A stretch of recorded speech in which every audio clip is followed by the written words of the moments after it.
નિયમ સાર ગ્રંથ બે ગાથાઓની ચર્ચા આપણે કરી છે અને ત્રીજી ગાથા આપણે પ્રારંભ કરવાના છીએ.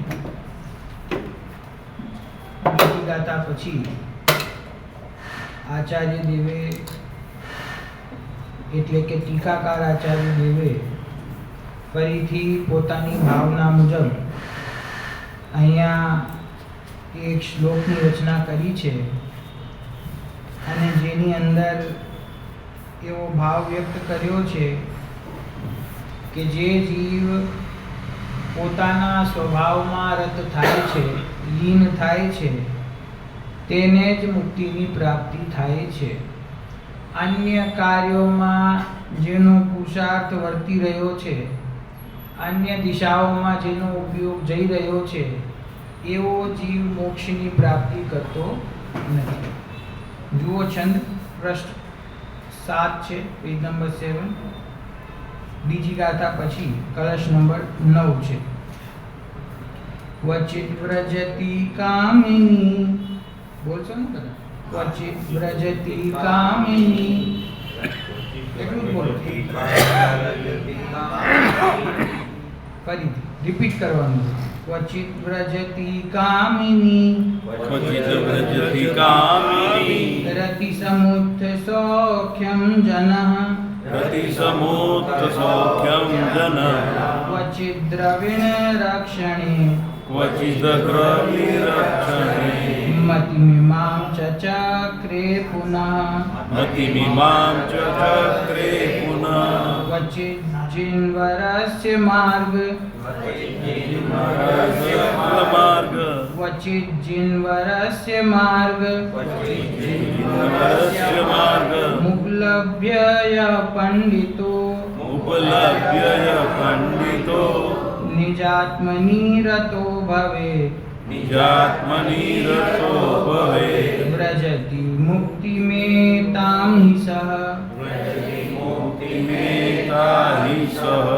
બરાબર. આ છંદની અંદર જ્યાં પણ સંધિ આવે છે ને ત્યાં થોડોક ઉચ્ચારણ કરવામાં તકલીફ પડતી હોય, થોડા અભ્યાસથી આવડી જાય. કામિની રતિ સમુત્થ સૌખ્યમ જનઃ, જે સંધિઓ છે મોટી એ વાંચું છું. ક્વચિત જિન્વરસ્ય, એનો સંધિ વિચ્છેદ કરો ને તો ઉપરની લાઈનની જેમ ક્વચિત એક શબ્દ છે અને જિન્વરસ્ય એક શબ્દ છે. પછી બે ભેગા થાય તો એ સંધિ થઈ જાય તો ક્વચિત જિન્વરસ્ય એવો શબ્દ બને છે. બરાબર. બાકી તો કાંઈ બહુ અઘરું છે નહીં. જ્યાં હલંત એટલે કે અડધો અક્ષર હોય, ભવે, અડધો અક્ષર હોય એ અડધા અક્ષરની જેમ બોલવાનું, ભવે એટલે એ બરાબર આવડી જ જાય, કાંઈ એમાં એવું છે નહીં અઘરું. ક્વચિત વ્રજતી કામિની રતિ સમુદ્ધ સૌખ્યમ જન. આચાર્યદેવ કહે છે કે આ જીવ, આ સંસારના મનુષ્ય છે એ શું કરે છે કે ક્વચિત વ્રજતી એટલે કોઈક વખતે જાય છે, કોઈક વખતે દોડ લગાવે છે. કઈ દિશામાં? તો કે કામિની રતિ સમુદ્ધ સૌખ્યમ, એટલે કે સ્ત્રીના રાગથી, સ્ત્રીના રતિ ભાવથી ઉત્પન્ન થતો જે ક્ષણિક સુખ ભાવ છે એની પાછળ આ સંસારી જીવ દોડ લગાવે છે સુખની પ્રાપ્તિ માટે. ક્વચિત દ્રવિણ રક્ષણે, દ્રવિણ એટલે કે ધન, એટલે કોઈક વખતે ધનની રક્ષા કરવા માટે એની બુદ્ધિ એવી થઈ જાય છે કે મારે આ ધન એકત્રિત કરવું છે અને પછી એની રક્ષા કરવી છે, અને ધનને ભેગું કરવામાં અને એની રક્ષા કરવાના, અહીંયા શબ્દ મૂક્યો ચક્રે, એના ચક્રમાં પુનઃ એટલે ફરી ફરીને એમાં ફસાઈ જાય છે. શું કે છે? કોઈક વખતે સુખ માટે સ્ત્રી પાછળ દોડે છે, કોઈક વખતે ધનની પાછળ દોડે છે, અને આ રીતે એ જીવ ચક્રમાં ફસાઈને દુઃખી થાય છે. ઈચ્છે છે તો એમ કે હું સુખી થઈ જાઉં, પરંતુ ખરેખર એને ત્યાં સુખની પ્રાપ્તિ થતી નથી. પરંતુ ક્વચિત જીનવરસ્ય માર્ગમ ઉપલબ્ધ્ય યહ પંડિતો, કે કોઈ વિરલા જ્ઞાની જીવો, પંડિત એટલે અહીંયા જ્ઞાની જીવ, જે સમ્યક દર્શન જ્ઞાન ચારિત્રને પ્રગટ કરનારા છે, એવા જીવો જીનવરસ્ય, જીનવરનો, જીનેન્દ્ર પરમાત્મા દ્વારા કહેલો માર્ગમ, માર્ગને ઉપલબ્ધ્ય એટલે કે પ્રાપ્ત કરીને, કોઈ વિરલા જ્ઞાની જીવો જીનેન્દ્ર પરમાત્મા દ્વારા કહેલા માર્ગને પામીને, પ્રાપ્ત કરીને, ઉપલબ્ધ કરીને નિજાત્મની રતો ભવે, જે પોતાના આત્મ સ્વભાવમાં રત એટલે કે લીન થાય છે, એવા જ્ઞાની જીવો વ્રજતી મુક્તિમ એતામ ઈશ, એવા જ્ઞાની જીવો જ મોક્ષની, મુક્તિની પ્રાપ્તિ કરે છે. અન્ય જે સંસારી જીવ છે, જે પાંચ ઇન્દ્રિયના વિષય ભોગની પાછળ દોડે છે, એમાંથી સુખ પ્રાપ્તિની ઈચ્છા રાખે છે, ધનાદિકમાંથી સુખ પ્રાપ્ત કરવાની ઈચ્છા રાખે છે, એ તો એ જ ચક્રમાં ફસાઈ જાય છે. પરંતુ જ્ઞાની જીવ, વિદ્વાન, પંડિત, જીનેન્દ્ર પરમાત્મા દ્વારા કહેલા માર્ગને પામીને પોતાના સ્વભાવમાં જે રત થાય છે, લીન થાય છે, તે જ ખરેખર મુક્તિને પ્રાપ્ત કરે છે. આવું છે ને, સામાન્ય અર્થ તો પહેલા સંસ્કૃત શ્લોકમાંથી જ કરું છું, જેથી તમને ખ્યાલ આવે કે સંસ્કૃત એટલી બધી અઘરી નથી કે સમજાય જ નહીં. ધ્યાનથી વાંચીએ ને તો એમાંથી પણ આપણને અર્થ ખ્યાલમાં આવે. અમુક શબ્દ અઘરા આવે તો નીચે ટીકામાં જોઈ લેવાના, બાકી એમાંથી ખ્યાલ આવે એવું છે. શ્લોકાર્થ વાંચું છું નીચે. મનુષ્ય ક્યારેક કામની પ્રત્યે રતિથી ઉત્પન્ન થતા સુખ તરફ ગતિ કરે છે, અને વળી ક્યારેક ધન રક્ષાની બુદ્ધિ કરે છે. જે પંડિત ક્યારેક જીનવરના માર્ગને પામીને નિજ આત્મામાં રત થાય છે, તે ખરેખર આ મુક્તિને પામે છે. મુક્તિને પ્રાપ્ત કરનાર કોણ છે? કે જે સંસારની વસ્તુઓ પાછળ, વિષય ભોગ પાછળ જે જીવ દોડે છે, એમાં સુખ માને છે, એને મુક્તિ પ્રાપ્ત થતી નથી. મુક્તિ પ્રાપ્ત કોને થાય છે? કે જે પરમાત્મા દ્વારા બતાવેલ માર્ગ પર ચાલીને પોતાના આત્મામાં સ્થિર થાય છે, પોતાના આત્મામાં લીન થાય છે, એની સાધના કરે છે, એને આ મોક્ષનો માર્ગ મળે છે. ગુરુદેવે આ પ્રવચન, આ શ્લોકની અર્થમાં, પ્રવચનમાં એમ કહ્યું કે કામની પ્રત્યે રતિની વાત આવી તો કોઈ એમ કે અમે તો બ્રહ્મચર્ય લીધેલું છે, તો કોઈ બ્રહ્મચર્ય ધારણ કરે તો કે છે એમાં તો ધર્મ થાય કે ન થાય? સ્ત્રી પ્રત્યેની સુખાસક્તિ હોય એમાં ધર્મ નથી, તો એનો ત્યાગ કરી દે સ્ત્રીનો અને બ્રહ્મચર્ય વ્રત ધારણ કરી લે તો ધર્મ થાય કે ન થાય? તો ગુરુદેવ કહે છે એવા બાહ્ય બ્રહ્મચર્યની અહીંયા વાત નથી. ખાલી શરીર સંબંધી બ્રહ્મચર્ય વ્રત ધારણ કરે અને પોતાના સ્વરૂપનું જ્ઞાન, શ્રદ્ધા અને આચરણ એને ન હોય તો એ બ્રહ્મચર્ય પણ ખરેખર કોઈ ધર્મ નથી. ગુરુદેવ કહે છે કે એ તો ખાલી ઠીક છે કે તીવ્ર હિંસાનો ત્યાગ કરે તો મંદ કષાયમાં આવે એટલી જ વાત છે, પણ સ્વભાવની અપેક્ષાએ જોઈએ તો ગુરુદેવ કહ્યું એ બધા ભાવો વિભાવ છે. આપણે તો મોહ રાગ દ્વેષ એમ કહીએ કે વિભાવ છે, તો એ પણ એ કે છે મંદ કષાય રૂપ ભાવ છે ને, તો એ મંદ કષાય રૂપ ભાવ પણ વિભાવ છે, જેને આપણે ત્યાગ સમજીએ છીએ, ધર્મ સમજીએ છીએ. ગુરુદેવ કહે છે સ્વરૂપ શ્રદ્ધાન વગર એ બહારમાં કરેલું જે ત્યાગ છે એ પણ ખરેખર વિભાવ છે. એટલે પાંચ ઇન્દ્રિયના વિષયોમાં તો એની આસક્તિમાં તો ધર્મ નથી, પરંતુ અંતરંગ જ્ઞાન શ્રદ્ધા વગર બહારથી કોઈ પણ કારણોસર વિષય વસ્તુનો ત્યાગ કરે અને એમ સમજે કે આનાથી મને ધર્મ થઈ જશે, તો કે છે એનાથી પણ ધર્મ થતો નથી. ભાઈ બ્રહ્મચર્ય ધર્મ એક એવો ધર્મ છે કે જે જીવ ધારણ કરે છે એને સમાજમાં ઊંચી નજરે જોવામાં આવે કે ના, સન્માનની દ્રષ્ટિએ, વિનયની દ્રષ્ટિએ જોવામાં આવે કે બ્રહ્મચર્ય ધારણ કર્યું છે. તો બ્રહ્મચર્ય ધારણ કર્યું એ સારું છે કે એ વિષય કશાયથી એ જીવ બચે છે. પણ જો એને ખરેખર બ્રહ્મ સ્વરૂપ આત્મા પોતાના સ્વરૂપમાં લીનતા ન હોય, એનું શ્રદ્ધા ન હોય, આત્માનુભૂતિ પ્રગટ ન થઈ હોય, તો એનો જે બાહ્ય ત્યાગ છે એ પણ ખરેખર વિભાવની શ્રેણીમાં જ છે. એનાથી કોઈ વિશેષ લાભ થતો નથી. એનાથી કદાચિત એટલું થાય કે એને અશુભ ભાવ ઓછા બંધાય અને શુભ ભાવ વધારે બંધાય, એવું તો થઈ શકે, પરંતુ એમાંથી કોઈ આત્માનું હિત થઈ જાય કે એનાથી કઈ હિત થતું નથી. એટલા માટે જ આપણા જૈન ધર્મનો જે માર્ગ છે, ગુણસ્થાનોની જે પરિપાટી છે, તો એ ગુણસ્થાનોની પરિપાટીમાં ચોથા ગુણસ્થાનમાં જે અવિરત સમ્યક દ્રષ્ટિ છે એનું નામ અવિરત સમ્યક દ્રષ્ટિ છે. અવિરત સમ્યક્ત્વનું ગુણસ્થાન છે, એટલે કે સમ્યક દર્શન પ્રગટ થાય છે છતાં પણ જીવનમાં કોઈ પણ પ્રકારના વ્રત હોય એવું જરૂરી નથી. જ્ઞાની જીવને ગ્રહસ્થ અવસ્થામાં આત્માનુભૂતિ પૂર્વક સમ્યક દર્શન પ્રગટ થાય અને ચતુર્થ ગુણ સ્થાનમાં આવે તો હજી પણ એને એક પણ પ્રકારના વ્રત નથી. અવિરત સમ્યક દ્રષ્ટિ છે, સમ્યક દર્શન છે અને વ્રત નથી. વ્રત ન જ હોય એવું નથી કહેતા, પણ ત્યાં હજી વ્રત ન પણ હોય તો પણ સમ્યક દર્શન સંભવ છે. અને સમ્યક દર્શન પ્રગટ કર્યા પછી સ્વરૂપની સ્થિરતા દ્વારા એને અંતરંગમાં જે વૈરાગ્ય પ્રગટ થાય છે, એના આધારે બહારના વિષયોનો બુદ્ધિપૂર્વક નિયમપૂર્વક ત્યાગ કરે છે. શેના માટે? આત્મહિત માટે. મુખ્યતા શેની છે? આત્મહિતની. આત્મહિત માટે બાહ્ય વસ્તુઓનો ત્યાગ કરે તો એના જીવનમાં વ્રત આવે અને બીજી કશાય ચોકડીનો અભાવ થાય તો એને પાંચમા ગુણસ્થાનની અંદર ક્રમશર વ્રતોનું ધારણ થાય છે, જેને આપણે પ્રતિમાઓ પણ કહીએ છીએ.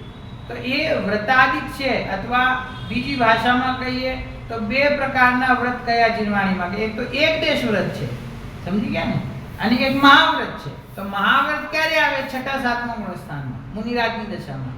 અને એક દેશ વ્રત ક્યારે આવે? કે શ્રાવકની દશામાં. પણ શ્રાવકની દશામાં ક્યારે? પાંચમા ગુણસ્થાન. ક્યારે આવે? પાંચમા ગુણસ્થાનમાં. હવે આપણી ટેવ કેવી છે કે જે અંતરંગની શુદ્ધતા છે, એટલે કે સમ્યક દર્શનની પ્રાપ્તિ, આત્માનુભૂતિ થવી, અનંતાનુબંધી કશાય ચોકડીનો અભાવ થવો, એ પૂર્વક જે વિશુદ્ધતા પ્રગટ થાય, એના તરફ આપણું ધ્યાન નથી. આપણું ધ્યાન ક્યાં છે? કે શ્રાવકના જીવનમાં એક દેશ વ્રત હોય છે તો અત્યારે જ વ્રત ધારણ કરી. વ્રત ધારણ કરવાનો નિષેધ નથી, પણ વ્રત ધારણ કરીને એમાં જ ધર્મ સમજીને એમાં સંતુષ્ટ થઈ જાય છે કે આ મેં બાહ્ય વ્રતો ધારણ જે કર્યા છે એનાથી જ મારો માર્ગ મોકળો થઈ જશે એમ સમજીને એમાં જ રોકાઈ જાય છે. એની જે એ બાહ્ય વ્રતોમાં ધર્મ માનવાની જે બુદ્ધિ છે એનો નિષેધ છે. એવો જે અભિપ્રાય કે આનાથી મારું કામ થઈ જશે, એવા અભિપ્રાયનો ગુરુદેવ નિષેધ કરે છે. અને નહીં સમજનારા એમ સમજે છે કે આ ક્રિયાનો નિષેધ કરે છે. ક્રિયાનો નિષેધ નથી કરતા, પણ તું એ ક્રિયામાં ધર્મ માનીને રોકાઈ ગયો છે ને, એ જે તારો ખોટો અભિપ્રાય છે, જે તારો અભિપ્રાય તને તારા સ્વભાવ સુધી પહોંચવા નથી દેતો, એવા મિથ્યા અભિપ્રાયનો નિષેધ કરે છે કે ભાઈ આ રીતે માનવાથી તું મોક્ષ માર્ગમાં આગળ નહીં વધી શકે. તો અમે તને કરુણાથી સમજાવીએ છીએ કે આ સાચો માર્ગ નથી. હવે તારે માનવું હોય તો તું માન, ન માનવું હોય તો તારા ઉપર છે, પણ સાચો માર્ગ તો આ છે. તો કોઈને એમ થાય કે આ કાનજી સ્વામી છે એ શુભ ક્રિયાનો નિષેધ કરે છે, શુભ ભાવનો નિષેધ કરે છે. એ ક્રિયા અને ભાવનો નિષેધ નથી, એ તો શ્રાવકની ભૂમિકામાં જે થવા યોગ્ય ક્રિયા છે એ તો થાય જ, એનો શું નિષેધ? અને જે પરિણામ આવવાના છે એ તો એની યોગ્યતાએ આવવાના જ છે, એનો પણ શું નિષેધ? પણ જે તારો અભિપ્રાય ખોટો છે કે આમાં ધર્મ છે, એ અભિપ્રાયને બરાબર રસ્તે લઈ આવવા માટે એમ કહે છે કે આ માર્ગ સાચો માર્ગ નથી. જો અહીંયા શું કહ્યું આચાર્ય દેવે કે ખરેખર મુક્તિને કોણ પામે છે? કે જે જિનેન્દ્ર પરમાત્મા દ્વારા બતાવેલા માર્ગને પામીને નિજ આત્મામાં રત થાય છે, તે જ ખરેખર આ મુક્તિને પામે છે. બરાબર છે? તો બાહ્ય વ્રતાદિક છે એ તો અંતરંગની સાધના માટે નિમિત્ત રૂપ છે, તેથી તેમને વ્યવહારથી ધર્મ કહેવામાં આવે છે. પરંતુ એને જ ધર્મ માની એમાં જ રોકાઈ જાય તો પછી એને સાચો માર્ગ નહીં મળે. બરાબર? ચાલો આગળ ત્રીજી ગાથા. આની અંદર જે કારણ નિયમ અને કાર્ય નિયમ એ શું છે એનો સામાન્ય પરિચય અહીંયા હવે શરૂઆત થાય છે એ વિષયની. સરસ વાત છે આની અંદર. ગાથા 3 પ્રશ્ન ક્રમાંક 7. પ્રાકૃતમાં પહેલા વાંચું અને પછી ગુજરાતીમાં. નિયમેણયજમ કજમ નિયમેણયજમ કજમ તમ નિયમમણાન દંસણ ચરિતમ તમ નિયમમણાન દંસણ ચરિતમ. જ્યાં બિંદુ છે, અડધો મ છે, એના ઉચ્ચારણમાં સંકોચ શું કામ કરો છો? જે છે જેમ લખેલું છે એ રીતે વાંચો, આરામથી વાંચો. નિયમેણયજમ કજમ તમ નિયમમણાન દંસણ ચરિતમ વિવરીય પરિહરથમ ભણિતમ ખલુ સારમિતિ વૈણમ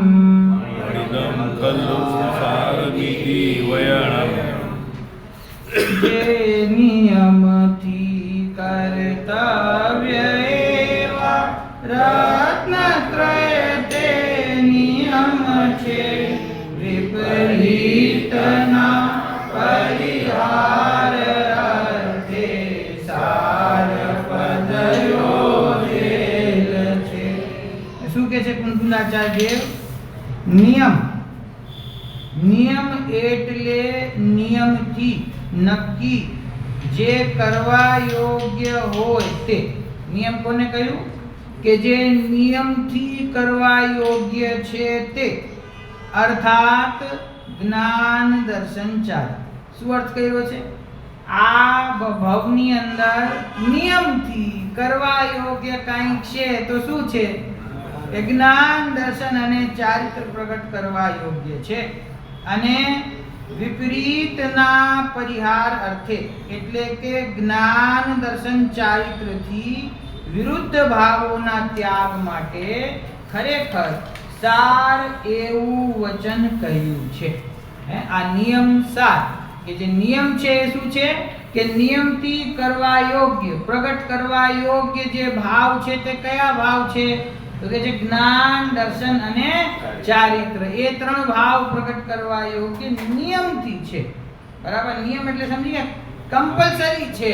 આ ભવમાં જો આ પ્રગટ ન થાય તો આપણે આ ભવ હારી ગયા. સમજી ગયા? તો સમ્યક દર્શન જ્ઞાન ચારિત્ર પ્રગટ કરવા યોગ્ય છે. અને અહીંયા જે સાર શબ્દ લગાડ્યો છે એ શેના માટે છે? વિપરીતના પરિહાર અર્થે. એટલે કે જે સમ્યક દર્શન જ્ઞાન ચારિત્રથી વિપરીત ભાવ છે એ વિપરીત ભાવને આમાં ગ્રહણ ન કરો એના અર્થે અહીંયા સાર એવું વચન કહ્યું છે કે દર્શન જ્ઞાન ચારિત્ર પ્રગટ કરવા યોગ્ય છે. કેવી રીતે પ્રગટ કરવા યોગ્ય છે? કે દર્શન જ્ઞાન ચારિત્રથી વિપરીત જે મોહરાગ દ્વેષ કસાય ભાવ છે એ ભાવોના નિષેધ પૂર્વક દર્શન જ્ઞાન અને ચારિત્ર એટલે કે શુદ્ધ દર્શન જ્ઞાન ચારિત્ર, સમ્યક દર્શન જ્ઞાન અને ચારિત્ર એ જીવનમાં પ્રગટ કરવા યોગ્ય છે. બધાએ પ્રગટ કરવા જોઈએ. જોઈએ એમ નથી કહેતા, નિયમથી કરવા યોગ્ય છે. ઓપ્શન નથી આપતા કે કરો તો બહુ સારું, ન કરો તો કઈ વાંધો નહીં, એવું નથી. અહીંયા આ નિયમથી. કેમ નિયમ શું કામ બનાવે છે આપણા માટે? કે ભાઈ આ આપણી સુરક્ષા માટે છે, આ આપણા હિત માટે છે. આપણે અનાદિકાળથી આ સંસારમાં દુઃખી થઈ રહ્યા છીએ અને આજ સુધી આપણને સાચો માર્ગ મળ્યો નથી. તો અહીંયા આચાર્યદેવ આપણને કહે છે કે જો સુખ પ્રગટ કરવું હોય તો એક નિયમ છે. શું નિયમ છે? કે સમ્યક દર્શન જ્ઞાન ચારિત્ર પ્રગટ કરવા પડે તો જ સુખ પ્રગટ થાય. જો એ પ્રગટ ન થાય તો સુખ પણ પ્રગટ ન થાય. તો છે તો ખરેખર આપણા હિતની વાત, પરંતુ આપણે પોતે સક્ષમ થઈને, વિચારવાન બનીને, પુરુષાર્થ કરીને જ્ઞાન દર્શન ચારિત્ર પ્રગટ નથી કરતા, તો આચાર્યદેવ આપણા માટે નિયમ બનાવે છે કે ભાઈ સુખી થવું હોય તો આ કરવું જ પડે. કાયદો. અને એમાં આપણે પાછા બહાના કાઢીએ કે સાહેબ આ ભાવમાં તો કેવી રીતે થશે, અમે તો ગ્રસ્ત અવસ્થામાં છીએ, અમે તો સંસારમાં પડ્યા છીએ, અમે તો આમ છે, અમને તો આમ છે, તો અમે કેવી રીતે કરીએ? તો એ કે છે ઓપ્શન નથી, આ કરવું જ પડે. જે નિયમ બનાવે ને એના પ્રત્યે આપણને વિરોધનો ભાવ આવે કે આ કેમ આપણા માટે નિયમ બનાવે? પણ કે છે આ તો ભાઈ તારા હિત માટે છે. પોલીસ હોય ને, પોલીસ, ટ્રાફિક પોલીસ છે સમજો, તો એને નિયમ બનાવ્યો કે તમે સ્કૂટર ચલાવો તો તમારે હેલ્મેટ પહેરવું જોઈએ. ખરેખર તો શું છે? પહેરવું જોઈએ. શેના માટે? કે તમારી રક્ષા માટે. એક્સિડન્ટ થાય તો તમે બચી જાઓ એના માટે છે. પણ આપણે નથી માનતા, તો એને નિયમ બનાવ્યો કે ના પહેરવો જ પડશે, જો નહીં પહેરો તો દંડ લાગશે. તો એ કોના માટે છે? આપણા હિત માટે છે ને. છતાં પણ આપણે ના પહેર્યો હોય અને પોલીસ વાળો પકડીને દંડ વસૂલે તમારી પાસેથી, ફાઇન લે, તો તમે શું કહો? દિવાળી આવે છે ને આને પૈસા ખાવા છે. એને પૈસા નથી ખાવા, તમે કેમ હેલ્મેટ નથી પહેર્યું? તમારી રક્ષા માટે છે ને. પણ આપણા માટે કોઈ નિયમ બનાવે તો આપણને ના ગમે, છે ભલે આપણા હિત માટે. આ એવી વાત છે કે ભાઈ તું સ્વયં અનાદિકાળથી દુઃખી થઈ રહ્યો છે. તું દેવ શાસ્ત્ર ગુરુ પાસે આવીને વિનય કરીને, વિનંતી કરીને ભગવાનને પૂછે છે કે ભગવાન અમે હવે બસ આ દુઃખથી દુઃખી થઈ ગયા, હવે અમારે સુખી થવું છે, અમને ઉપાય બતાવો. તો ઉપાય બતાવ્યો કે ભાઈ જેને સુખી થવું હોય એને સમ્યક દર્શન જ્ઞાન ચારિત્ર પ્રગટ કરવા જોઈએ. તો કે પણ ભગવાન અમને તો આ નહીં કરી શકીએ, અમે તો બસ તમારી પૂજા કરી શકશું, અમે તો ભક્તિ કરી શકશું, તમે કહો તો તીર્થક્ષેત્ર જઈ આવીએ, પણ આ સમ્યક દર્શન જ્ઞાન ચારિત્ર એ તો અઘરું કામ, એ અમારાથી ન થાય. તો કે ના, તો પછી નિયમ બનાવ્યો કે કરવું જ પડે. આ નિયમ છે. જો સુખી થવું હોય તો આ નિયમ છે, આના સિવાય બીજો કોઈ માર્ગ છે? આ નિયમ શું કામ બનાવ્યો? એને ખબર છે ને કે ભગવાને એ પદની પ્રાપ્તિ કરી છે અને આચાર્ય ઉપાધ્યાય સાધુ એ માર્ગે ચાલી રહ્યા છે, એ આગળ વધ્યા છે. ત્રણ કસાય ચોકડીનો મુનિરાજે અભાવ કર્યો છે, તો એમને ખબર છે કે આના સિવાય બીજો કોઈ માર્ગ છે નહીં. તો કોઈ કે સાહેબ કઈક રસ્તો તો બતાવો, ઓપ્શન તો બતાવો, કે ઓપ્શન આમાં કઈ છે? આઈ એમ સોરી, આમાં કઈ ઓપ્શન નથી. સમ્યક દર્શન જ્ઞાન ચારિત્ર નિયમથી પ્રગટ કરવા, તો નિયમથી પ્રગટ કરવા યોગ્ય સમ્યક દર્શન જ્ઞાન ચારિત્ર. અને એમાં તમે ભૂલથી પણ વ્યવહારને, શુભ ભાવને, પર્યાયને, પરાધીનતાને, પરદ્રવ્યથી મારું કઈ કામ થઈ જાય એવો ભાવ કઈ ગ્રહણ કરો તો કે એનો નિષેધ છે. એનો નિષેધ સાર શબ્દથી મૂક્યો કે નિયમ અને સાર. સમ્યક દર્શન જ્ઞાન ચારિત્ર સમસ્ત પ્રકારના વિપરીત ભાવોથી રહિત એવા સમ્યક દર્શન જ્ઞાન ચારિત્ર પ્રગટ કરવા યોગ્ય છે નિયમ. બરાબર? ટીકા. અહીં આ ગાથામાં નિયમ શબ્દ ને સાર શબ્દ કેમ લગાડ્યો છે તેના પ્રતિપાદન દ્વારા સ્વભાવ રત્નત્રયનું સ્વરૂપ કહ્યું છે. શું કહ્યું છે અહીંયા? આ નવો શબ્દ છે. નિશ્ચય રત્નત્રય આવે, પછી વ્યવહાર રત્નત્રય આવે, અહીં કહે છે સ્વભાવ રત્નત્રય. એટલે જે શુદ્ધ રત્નત્રય વાત આવી ને, તો શુદ્ધ રત્નત્રય અથવા સ્વભાવ રત્નત્રય એટલે શું? પોતાના સ્વભાવના આશ્રયે પ્રગટ થયેલા સમ્યક દર્શન જ્ઞાન ચારિત્ર. જે પોતાનો સ્વભાવ છે એ જ રત્નત્રય પ્રગટ કરવાનો ઉપાય છે. બહારથી ક્યાંયથી દાદા સમ્યક દર્શન જ્ઞાન ચારિત્ર પ્રગટ થતા નથી. બહારમાં દેવશાસ્ત્ર ગુરુનું શ્રદ્ધાન રાખે, શાસ્ત્રનું સ્વાધ્યાય કરતો હોય અને શક્તિ પ્રમાણે નિયમ આદિ પણ ધારણ કરે, વ્રત ધારણ કરે, સંયમ ધારણ કરે, એનું નામ સમ્યક દર્શન જ્ઞાન ચારિત્ર નથી. એમાંથી સમ્યક દર્શન જ્ઞાન ચારિત્ર પ્રગટ થતું નથી. કેમ કે સમ્યક દર્શન જ્ઞાન ચારિત્ર પ્રગટ જો થાય તો એનો એકમાત્ર સોર્સ છે. સોર્સ શું છે? પોતાનો સ્વભાવ, પોતાનો આત્મ સ્વભાવ. આત્માનો અનુભવ કરે તો સમ્યક દર્શન કહેવાય, એનું જ્ઞાન કરે તો સમ્યક જ્ઞાન કહેવાય. વ્યવહારથી એવી પરિભાષા પણ કહેવાય કે આ શાસ્ત્રનું જ્ઞાન છે, આ દ્વાદશાંગ જીનવાણી છે, એ દ્વાદશાંગ જીનવાણીનો અભ્યાસ કરીએ તો એનું નામ સમ્યક જ્ઞાન.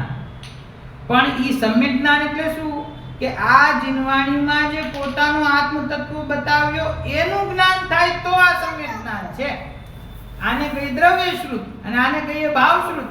તો ભાવશ્રુત જ્ઞાન પ્રગટ થાય તો દ્રવ્યશ્રુતનો અભ્યાસ કાર્યકારી છે. કારણ કે એમાં આની વાત છે ને, આ વાચક છે અને આ વાચ્ય છે. તો આ તો જડના શબ્દો છે. જડના શબ્દો યાદ રાખવાથી, ગોખવાથી, એનો અર્થ યાદ રાખવાથી એનાથી હિત થતું નથી. પણ એનો જે વાચ્ય આત્મા છે, એ વાચ્ય સ્વરૂપ ભગવાન આત્મા, એનો ખ્યાલ આવે, એનો અનુભવ થાય તો આ શાસ્ત્રનો અભ્યાસ કાર્યકારી છે ને. નહીં તો આ કાર્યકારી નથી. તો કે છે કે જ્ઞાન છે સમ્યક જ્ઞાન. સમ્યક જ્ઞાન એટલે શું? કે સમ્યક જ્ઞાન એટલે શાસ્ત્રોનો સ્વાધ્યાય, શાસ્ત્રોનો અભ્યાસ. આજે સામાન્ય વર્ગમાં સમ્યક દર્શન જ્ઞાન ચારિત્રની જે સરળ પરિભાષા બેસી ગઈ છે યા છે કે ભાઈ અમે શાસ્ત્ર વાંચીએ છીએ એટલે અમને સમ્યક જ્ઞાન છે, અમે રાત્રિ ભોજન નથી કરતા, શુદ્ધ પાણી પીએ છીએ, શુદ્ધ ભોજન કરીએ છીએ એટલે સમ્યક ચારિત્ર છે, અને આ જ ભગવાન છે એવું અમે માનીએ છીએ, એના સિવાય બીજા કોઈ ભગવાન નથી એટલે એ સમ્યક દર્શન છે. રત્નકરણ શ્રાવકાચારમાં આવ્યું છે કે સાચા દેવશાસ્ત્ર ગુરુનું શ્રદ્ધાન, એનું નામ સમ્યક દર્શન છે. તો જૈન કુળમાં જન્મેલા પ્રત્યેક વ્યક્તિને જન્મથી જ સમ્યક દર્શન હોય છે. સમજી? એ તમે જેને વ્યવહાર સમ્યક દર્શન જ્ઞાન ચારિત્ર કહો છો, ગુરુદેવ કહે છે એ ખરેખર આત્માની શ્રદ્ધા વગર એ વિભાવ છે, એ મંદ કશાયરૂપ ભાવ છે, એ શુભ ભાવ છે. એનાથી સ્વર્ગાદિકની પ્રાપ્તિ થાય એનો કોઈ નિષેધ નથી. પણ આ માર્ગ સ્વર્ગની પ્રાપ્તિનો ઉપાય શોધવાનો નથી, મોક્ષની પ્રાપ્તિનો ઉપાય શોધવાનો છે. બરાબર. આ સ્વર્ગ કેમ જાવું એના માટે જૈન ધર્મ નથી. એ તો જેને મંદ કશાય હોય ને એવા ઘણા જીવો, જૈન અને જૈનેતર, જેને મંદ કશાય હોય એ તો સ્વર્ગમાં તો ઘણા જીવો જતા હોય છે. એનો માર્ગ શોધવાનો નથી અહીંયા. આ તો મોક્ષની પ્રાપ્તિ, સંપૂર્ણ પ્રકારની આકુરતા અને દુઃખનો અભાવ કેમ થાય એના માર્ગની આ વાત છે. તો એનો માર્ગ, એના એ માર્ગમાં પહેલી કમ્પલસરી શરત મૂકી કે ભાઈ સમ્યક દર્શન જ્ઞાન ચારિત્ર સ્વભાવ રત્નત્રય જીવ પ્રગટ કરવો જોઈએ નિયમથી, તો જ એ જીવ સુખને પ્રાપ્ત કરી શકે છે. જો એટલે રીતિ વાંચીએ છીએ, સમય તો લગભગ થઈ ગયો. અહીંયા ગાથામાં નિયમ શબ્દને સાર શબ્દ કેમ લગાડ્યો છે તેના પ્રતિપાદન દ્વારા સ્વભાવ રત્નત્રયનું સ્વરૂપ કહ્યું છે. જે સહજ પરમ પારણામિક ભાવે સ્થિત સ્વભાવ અનંત ચતુષ્ટયાત્મક શુદ્ધ જ્ઞાન ચેતના પરિણામ તે નિયમ એટલે કે કારણ નિયમ છે. બરાબર? અહીંયા ઉપર ઓલા નંબર્સ મૂક્યા છે ને, મોટા અક્ષરો છે, શબ્દો છે, એનો અર્થ જોવો હોય તો નીચે ફૂટનોટમાં જોઈ શકો છો. એ આપણે કાલે વાંચશું. જે સહજ પરંપરાનામી ભાવે સ્થિત અનંત સ્વભાવ અનંત ચતુષ્ટયાત્મક શુદ્ધ જ્ઞાન ચેતના પરિણામ તે નિયમ છે, કારણ નિયમ છે. અને નિયમ એટલે કે કાર્ય નિયમ એટલે નિશ્ચયથી નક્કી જે કરવા યોગ્ય પ્રયોજન સ્વરૂપ હોય તે અર્થાત જ્ઞાન દર્શન ચારિત્ર તે ત્રણમાંના દરેકનું સ્વરૂપ કહેવામાં આવે છે. હવે જો અહીંયા આપણને ટીકાકાર આચાર્ય દેવનો મહિમા આવો છે. કુંકુંદાચાર્ય વાત કરી છે કે ભાઈ કરવા યોગ્ય કાર્ય નિયમથી એક છે દર્શન જ્ઞાન ચારિત્ર, અને વિપરીત ભાવના પરિહાર માટે સાર શબ્દ મૂકું છું. એવા ભાવમાંથી આચાર્ય દેવે બે ભાવ કાઢ્યા કે અહીંયા કુંકુંદાચાર્ય દેવ જે નિયમ બતાવે છે એ નિયમ બે પ્રકારના છે. કુંકુંદાચાર્ય નથી લખ્યા, એમણે તો એક જ લખ્યું છે. અહીંયા બે અર્થ કર્યા પદબ્રહ્મધારી દેવે. અહીંયા બે અર્થ છે નિયમના, એક કાર્ય નિયમ અને એક કારણ નિયમ. કાર્ય નિયમ એટલે કરવા યોગ્ય સમ્યક દર્શન જ્ઞાન ચારિત્ર, પણ એ જે સમ્યક દર્શન જ્ઞાન ચારિત્ર પ્રગટ થાય કોના આશ્રય પ્રગટ થાય એનો પણ નિયમ છે. એનો પણ નિયમ છે કે આ સમ્યક દર્શન જ્ઞાન ચારિત્ર પ્રગટ થવાના કારણભૂત વસ્તુને શોધવા જઈએ તો શું મળે? તો કે નિયમથી એક જ વસ્તુ છે, એમાં બીજી વસ્તુ નથી. એ વસ્તુ શું છે કે જે સહજ પરંપરાનામી ભાવે સ્થિત છે, સ્વભાવ અનંત ચતુષ્ટયાત્મક છે, અને શુદ્ધ જ્ઞાન ચેતના જે પરિણામ છે તે કારણ નિયમ છે. એટલે કે આના સિવાય આનો આશ્રય લીધા વગર અન્ય કોઈ ઉપાયથી કાર્ય નિયમ પ્રગટ નહીં થાય. બરાબર. કાર્ય નિયમ પ્રગટ કરવા માટેનો કારણ નિયમ પણ નિશ્ચિત છે. બરાબર. તો એ અહીંયા કારણ નિયમ અને કાર્ય નિયમ એ બે અર્થ અહીંયા આચાર્ય દેવે ગાથામાંથી કર્યા છે. પછી જે કાર્ય નિયમ છે દર્શન, જ્ઞાન અને ચારિત્ર, એ ત્રણની અહીંયા પરિભાષા આપે છે અને એમ બતાવે છે કે આ ત્રણ જ્ઞાન, દર્શન અને ચારિત્ર એ જેના આશ્રય પ્રગટ થાય એ તો હું પોતે જ પરંપરાનામી ભાવ સ્વરૂપે રહેલો, સ્વભાવ અનંત ચતુષ્ટયાત્મક રૂપ રહેલો શુદ્ધ જ્ઞાન ને દર્શન રૂપ ભાવ જે છે તે હું છું. તે કારણ નિયમ છે અને એ કારણ નિયમના આશ્રયથી કાર્ય નિયમ પ્રગટ થાય છે. તો એવી આ અહીંયા સૂક્ષ્મ ચર્ચા છે એ હવે એને આપણે કાલે આગળ વધારીશું.